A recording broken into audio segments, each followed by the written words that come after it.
Сәлем достар, қалдарыңыз қалай? Бүгін біз сіздермен бірге корн-дог жасаймыз. Ол үшін ең алдымен 2 жұмыртқамызды салып, үстінен 1 шай қасық тұзды саламыз. Осының үстінен 3 шай қасық қант саламыз. Осының барлығын жақсылап араластырамыз.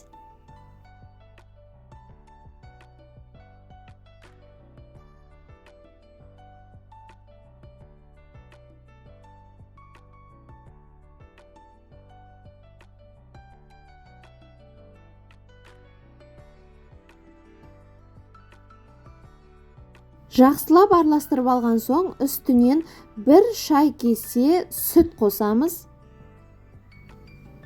Осының үстінен 2 шай қасық разрыхлитель қосамыз.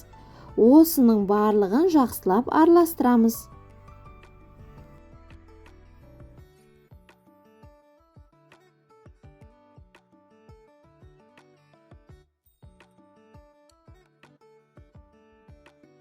Келесі кезекте үстінен 250 грамм ұн қосып, 1 реттік масса болғанша араластырамыз.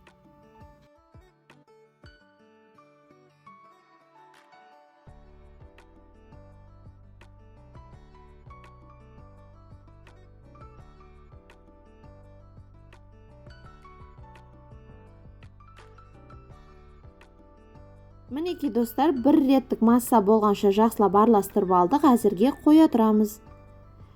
Келесі кезекте сосискаларымызды аламыз. Шпажкаларымызды алып, осы шпажкаға сосискиді видеода көрсетілгендей орналастырамыз.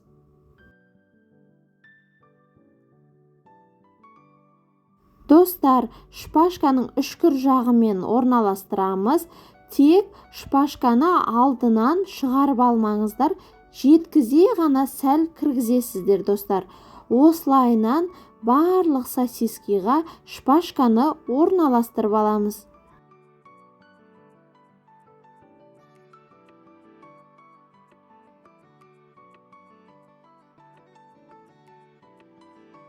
Мінекей достар, сосискиді барлығын орналастырып алдық.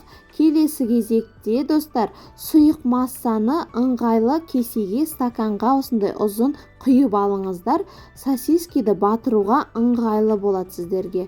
Сосискемізді алып, толығымен батқанша көрінбейтіндей етіп, осылай айналдырып аламыз.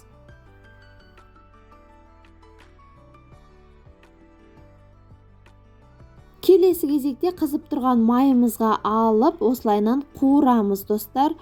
Қуырғанда көп қуырмаңыздар, екі жағын сәл қызарғанша дейін ұстаңыздар.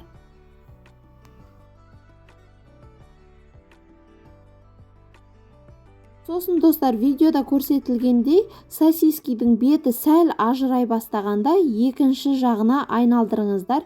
Сонда бұл корн-дог теп-тегіс жарылмай пісетін болады.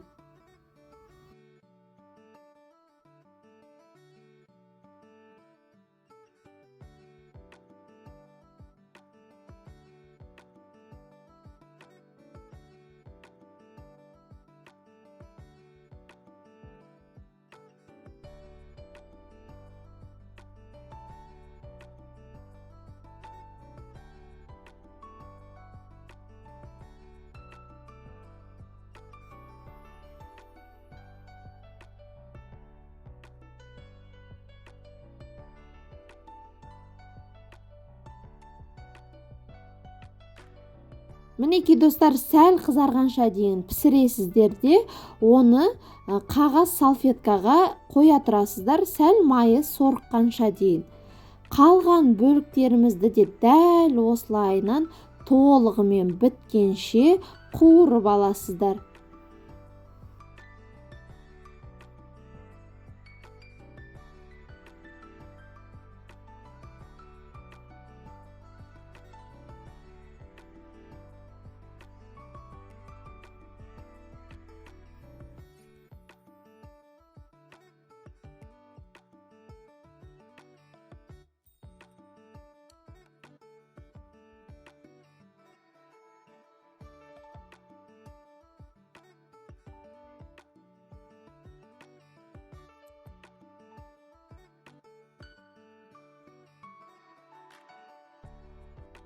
Мінекей корн-догымыз дайын болды. Егер де ұнап жатса лайк басып комментарий жазуды ұмытпаңыздар. Сіздермен бірге болған тәтті әлем. Келесі сабақта кездескенше.